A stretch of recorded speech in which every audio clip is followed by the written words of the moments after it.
सांबारसाठी घेतली डाळ, शिजून घेतली तुरीची, छानपैकी आपली शिजली गेली तुरीची डाळ. त्यासाठी लागणारं साहित्य आहे टमाटर, खोबरं, कढीपत्ता, कोथिंबीर, कांदा आणि थोडी हिरवी मिरची, अद्रक, लसूण हे मिक्सरवरून बारीक करून घेतलं आहे. आता कढईमध्ये तेल टाकले, आपण फोडणी करून घेऊया. आता तेल कढईत टाकले, त्याच्यामध्ये जिरे आणि मोहरी टाकू. तर तेल टाकावं कढईमध्ये. तेल टाकलं आहे.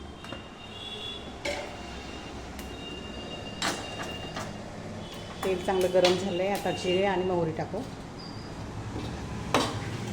तेलामध्ये चांगल्यापैकी लाल रंग येऊपर्यंत परतून घ्यायचा आहे. आता कांदा टाकते आहे. कढीपत्ता टाकायचा आहे.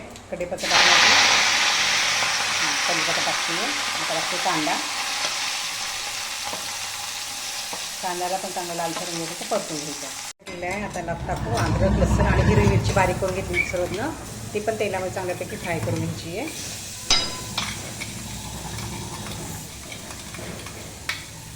ते पण तेलामध्ये चांगल्यापैकी फ्राय करून घ्यायचं आपल्याला.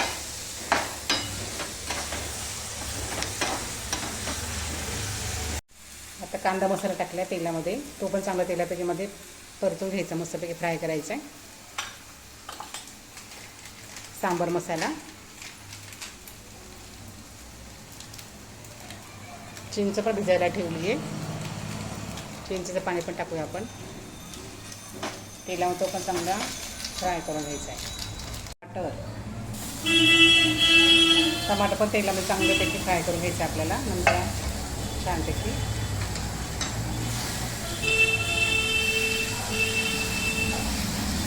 आता चवीनुसार मीठ टाकू आपण.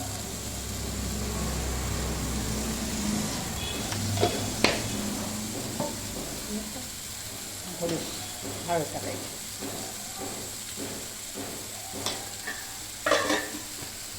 आपलं उकळी येते. आता झालं आपलं सांबार तयार.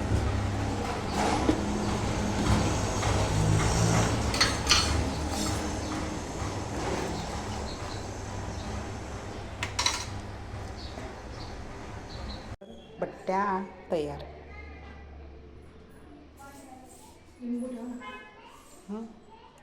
ठेवलं.